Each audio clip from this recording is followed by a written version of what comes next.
Buongiorno cari amici e ben ritrovati in questo spazio in mia compagnia.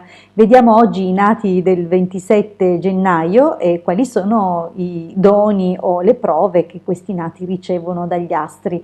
Prima però di addentrarci in questa analisi vi invito, se ancora non l'avete fatto, ad iscrivervi al canale YouTube del Marietto Veneziano e se ancora non l'avete fatto ad iscrivervi al mio canale YouTube. Grazie.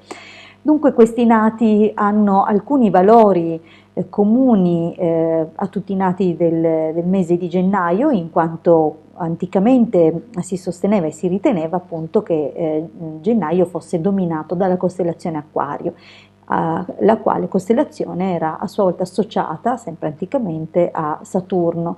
Oggi sappiamo che Acquario è associata anche ad Urano, effettivamente ha un suo perché, ma anche le motivazioni o le associazioni con Saturno sono sicuramente da considerarsi tuttora valide, in quanto Saturno fornisce attraverso la costellazione Acquario a tutti questi nati una grande capacità di sostenere ogni prova, di sacrificarsi, ma anche la realizzazione con successo delle loro ambizioni. In questo caso, tra l'altro, questi nati ricevono anche altri particolari doni che sono contenuti nelle costellazioni che la Luna attraversa durante l'arco di questa giornata. Intanto abbiamo una stella capo Vergine, che è una stella capo che dà alcune indicazioni particolari e che rafforza la propensione e la capacità di concretizzare che hanno questi nati di oggi e conferisce a loro un comportamento molto dignitoso. Sono sicuramente questi nati molto intelligenti, galanti e eleganti nei loro modi e nel loro modo anche di vestirsi. Amano sicuramente essere comunque popolari tra le persone, ma è una loro cosa innata, a loro riesce molto bene e sono anche in un certo senso timidi in alcune circostanze.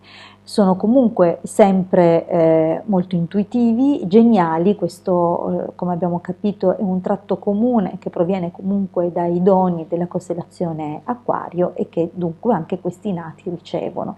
Saranno sicuramente molto abili nelle materie scientifiche, prevalentemente le questioni matematiche o economiche, così come vuole la costellazione Vergine, e inoltre riusciranno molto bene, questo anche in base ai valori del pianeta del giorno e dell'ora, che sono singoli e individuali per ciascuno di questi nati e che andrebbero appunto indagati in modo personalizzato e approfondito. Comunque in base a questi valori si identificherà in quali settori questi nati riusciranno meglio, soprattutto dal punto di vista dell'applicazione lavorativa nei campi industriali o commerciali, del commercio. Inoltre tra alcuni di essi potranno riuscire alcuni ballerini o alcuni personaggi dello spettacolo. Saranno comunque in minima parte rispetto ad altri, perché più favoriti tra questi nati sono le posizioni di tipo politico o comunque le carriere appunto nell'ambito industriale e commerciale. Dovremmo dare alcuni avvisi a questi nati, poiché in particolar modo le età ad anni dispari non sono esattamente fortunatissime, e in particolare possiamo segnalare delle difficoltà o dei pericoli da avvelenamento, chiamiamo tra virgolette, chiaramente più giustamente e correttamente dicasi intossicazione alimentare, oppure possibilmente reazioni di tipo allergico, ma ad alimenti o a sostanze che vengono ingerite, che possono essere sia di tipo alimentare che dei farmaci o assimilati altre sostanze che possono comunque dare delle reazioni avverse da attenzionare. In particolare le età segnalate sono 3 anni, dunque attenzione, probabilmente qualche terapia magari non solo 3 anni, ma 3 anni sono segnalati come primo momento, diciamo, di prova. Poi ritornerà su questi argomenti ad anni 21, 39 e 57. Come avete visto, i cicli sono di 18 e 18 anni, perché in realtà il ciclo per questi nati, essendo 10 le costellazioni, è di 9 anni d'età ogni ciclo.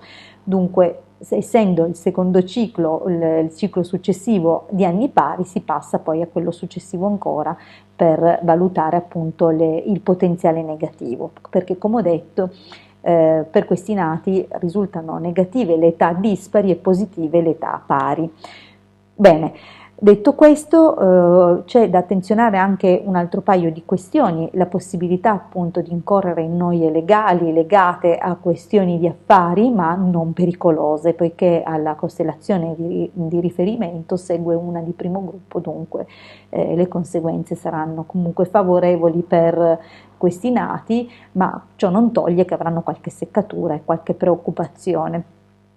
Oppure ancora più avanti è possibile che ci sia pericolo di cadute con ripercussioni agli arti superiori, o in alternativa danni che provengono da malelingue o calunnie a carico di questi nati. Queste persone comunque sono favorite nelle associazioni lavorative e anche nelle cariche di tipo pubblico. In particolare gli anni migliori per questi nati in questo ambito saranno gli anni 34 e 52. Bene, io vi ringrazio per avermi ascoltato fino qui. È chiaro che poi esistono moltissimi altri aspetti da valutare, questa è soltanto un'infarinatura di tipo generale per capire un po' cosa questi nati possono esperire nella loro vita. Un'altra caratteristica che può essere interessante è che questi nati tendono a sposarsi tardi, ad età un po' avanzata, oppure addirittura alcuni sceglieranno di restare signorini, diciamo così. Dal punto di vista fisico mi dimenticavo di dire che saranno molto avvenenti e possibilmente un aspetto giovanile conservato a lungo.